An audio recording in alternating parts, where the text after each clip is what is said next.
Right, ఇక మరో breaking news చూస్తున్నాం. చైనా మాంజా కారణంగా మనుషులతో పాటు పక్షులకు ప్రమాదాలు సంభవిస్తున్నాయని దానం నాగేందర్ అన్నారు. ఖైరతాబాద్ నియోజకవర్గంలో ఎవరైనా చైనా మాంజాను విక్రయిస్తే ఉపేక్షించబోమని హెచ్చరించారు.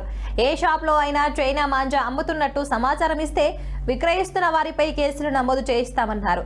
సమాచారం ఇచ్చిన వారి పేర్లను గోప్యంగా ఉంచుతామని, వారికి తన నుండి 5,000 రూపాయల నగదు బహుమతిగా ఇస్తానని దానం నాగేందర్ ప్రకటించారు. తీసుకొస్తే తెచ్చిన వారిని పట్టించి తీసుకొచ్చిన వాళ్ళ పేరు మేము కాన్ఫిడెన్షియల్గా పెట్టి వారికి 5,000 రూపాయల మేము వాళ్ళకు గిఫ్ట్ ఇస్తాం. చైనా మాంజా ఎక్కడ కూడా మన నియోజకవర్గంలో, హైదరాబాద్ సిటీలో, తెలంగాణలో అమ్మొద్దని మా డిమాండ్. కానీ మా నియోజకవర్గం నుంచి వెళ్ళాలని ఎక్కడెక్కడ చైనా మాంజా మన నియోజకవర్గంలో చిన్న షాపులు అయినా పెద్ద షాపులు అయినా మా దృష్టికి తీసుకురండి. నేను పోలీస్ ద్వారా వాళ్ళ మీద కేసులు పెట్టిస్తాను.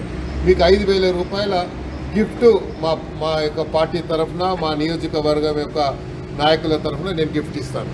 ఎవరి సమాచారం తీసుకొచ్చి ఇస్తే వాళ్ళకి గిఫ్ట్ ఇస్తాం. చైనా మాంజా ఎక్కడ అమ్మినా మాకు తీసుకురండి.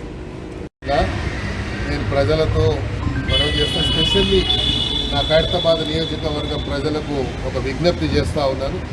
ఎక్కడన్నా కానీ ఏదన్నా షాప్లో ఖైరతాబాద్ నియోజకవర్గం సంబంధించి చైనా మాంజా అమ్మినట్టు మాకు దృష్టికి తీసుకొస్తే తెచ్చిన వారిని పట్టించి తీసుకొచ్చిన వాళ్ళ పేరు మేము కాన్ఫిడెన్షియల్గా పెట్టి వారికి 5,000 రూపాయల